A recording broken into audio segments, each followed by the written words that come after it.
Without further ado, please welcome Michelle Perdue.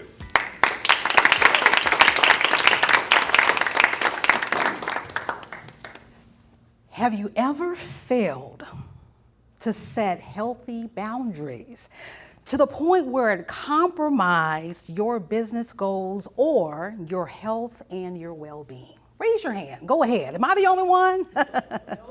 Nope, that's right. Well, guess what? Not long ago, that was me. Michelle, are you kidding me? Are you working until 7 o'clock again? Yes. Really? You know what I'm talking about? Well, guess what? I'm excited today. And the reason why I'm excited is because in the next 15 minutes, I'm going to share with you some transformational tools that's going to help you to set boundaries in a way that's going to allow you to show up as the best version of who you are. Are you ready? And we're going to do that in 3 phases today. 3 phases. But first, this is what I want to ask you. What does boundaries mean to you? Because that's what we're going to be talking about today. Setting boundaries. What does boundaries mean to you? Well, according to the Webster Dictionary, boundaries is something that indicates or fixes a set limit. But the reason why I want to share this with you is because this is the Webster's Dictionary definition of boundaries. But you know what? When it comes time to setting boundaries, boundaries is very personal. And it's not just personal, it's also cultural. So when I think of boundaries, I think to myself, what does boundaries mean to Michelle? Boundaries for me means it's something that's physical, mental, or emotional barriers that get in the way of you showing up from being your true, authentic self. Because the reality is setting boundaries is hard.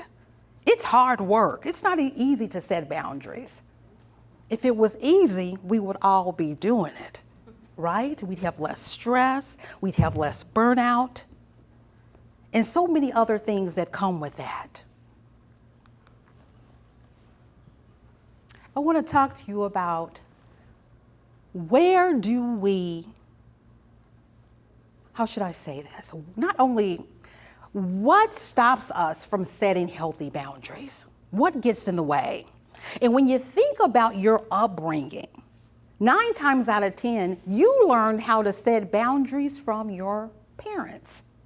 And when you look at this image here, I personally can relate to it on so many different levels. Because when you think about it, when you were a child, your parents only told you part of the story. They didn't tell you the full story. And this is what I mean by that when it comes time to setting boundaries. You better not cross that street. Do you hear me? If you cross that street, I got something for you. You know what I'm talking about?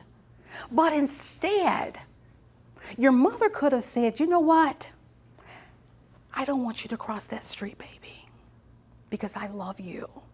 And if something happened to you, I don't know what I would do. See, that's the other side of the story.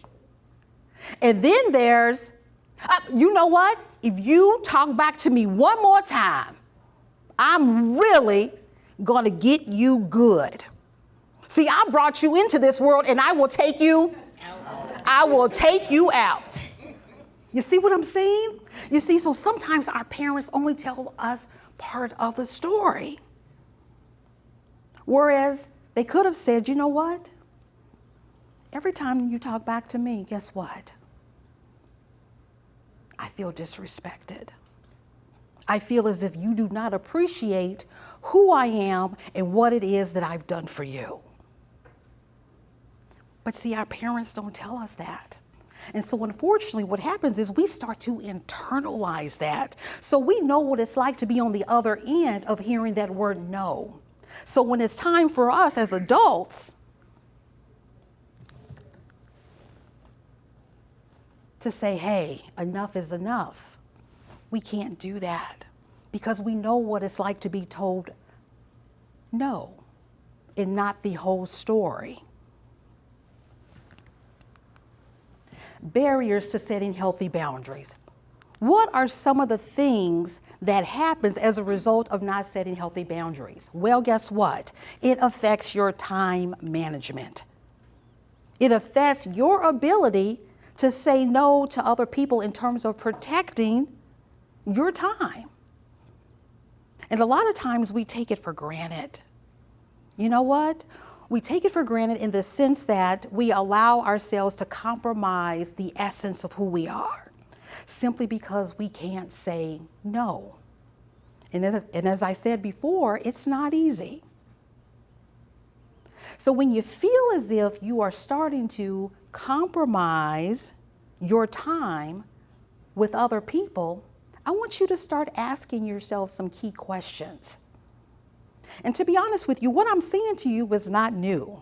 We know that when we are in situations and we are not speaking up and using our voice in the most powerful and the most authentic way to protect who we are and to protect our time, there's an emotion that comes up. But what happens is we ignore that emotion. So I want you to start asking yourself questions when it comes to protecting your time. And those questions are simply this. When someone asks me a question, meaning they are wanting more of my time, am I feeling regretful? Do I have a sense of regret afterwards? You ever commit yourself to something and then afterwards you're like, darn it, why did I do that? I know that I have X, Y, and Z to do. Why did I do that? Another reason is you're not willing to delegate. Not willing to delegate. What happens is when you allow yourself to delegate, I don't care what position you are in, whether you are a manager, CEO, or just an employee, I want you to start thinking about protecting your time in the sense of delegating. Because delegating is all about, not just about you, but it's about empowering other people. You'd be surprised at how many people will feel seen and how many people will feel heard if you just allow them to be part of that thing. You know, years ago when I was in high school, I ran track and I went to state in 4 events actually. And I remember running on the relay team.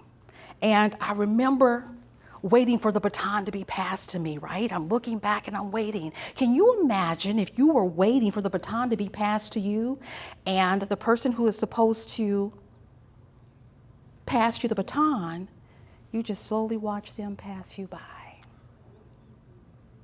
Or they ignore you because they feel as if their agenda is much bigger than yours. Or they feel as if they can't trust you because they don't feel as if you have the energy or the stamina to get the job done. Next, attach to your comfort zone. So many times we don't adhere to setting boundaries because we're so stuck in our comfort zone. So my question to you today is, are you willing to get out of your comfort zone? Are you willing to get out of your way? Because your comfort zone, as comfortable as it may be, will keep you stuck in the muck of life. So I want to ask you, are you willing to step outside of your comfort zone and use your voice in a way that empowers you, but also other people? Because I want you to keep in mind that setting boundaries isn't about you, but it's also about letting other people know, hey, this is where I draw the line. This is how I choose to use my voice. And in that way, it becomes very clear about who you are and what it is that you stand for. Next, I want to talk about implicit boundaries, because when we think of the word no, the reason why some people can't say no to other people is because it makes them, as I mentioned before, very uncomfortable to say the word no. But the reality is, when it comes time to setting boundaries, you don't really have to say the word no. And this is what I'm really excited about, because So often the word no scares us. But I'm going to show you how you can use an implied no. And you can use that by creating physical barriers. Creating physical barriers. And you are going to be amazed at what I'm about to say because it's something that you already know, but a lot of you don't do it. And creating simple boundaries, physical boundaries, is simply taking your break. Raise your hands if you go to work and you find yourself not taking your break. I don't know about you, but yes, sometimes we don't take our breaks because we're not willing to let our work go. We're willing to compromise our health and our well-being simply because we are putting other people, places, and things before ourselves. So I want to remind you to take your breaks. But the question is, what kind of breaks are you taking? Okay? I want you to start taking breaks that are rhythmic in nature. Rhythmic in nature. And I'm going to tell you what I mean by that. Taking breaks that allow you to be active, where either you're jogging, you're running, you're riding a bike, something physically active. Secondly, share your feelings. Sometimes when you can't say the word no, that's okay. But can you share your feelings? Can you use an I feel statement to let people know how you feel and where you stand? I feel uncomfortable when you ask me to check my emails over the weekend. I feel uncomfortable when you want me to return calls on my vacation time. Those are an example of an implicit no. It doesn't have to be explicit. You don't have to say no, because a lot of people have a hard time saying no. But can you use it in a way that's implicit, where it implies a no? Next, state the facts. Simply state the facts. You know what? I'd really like to help you, but that's not my expertise. But I think that Cheryl down the hall, I think that would be a great opportunity for her, but it's not for me. Simply state the facts. And when you state the facts, you can't go wrong because you're using your authentic voice, because that's who you are and that's the situation. And when you simply state the facts, you're not sharing your opinion. You're not creating a situation where the other person can come back at you and negate what you're saying. Because if that's the way you feel, guess what? That's the way you feel. So today I talked to you about boundaries. I talked to you about what boundaries are. I talked to you about what happens as a result of not having healthy boundaries. But I also talked to you today about implicit boundaries. Create physical barriers, share your feelings, and state the fact. But there's somebody in here today who is still feeling uneasy, and I get it. And for that person, I want to say this to you.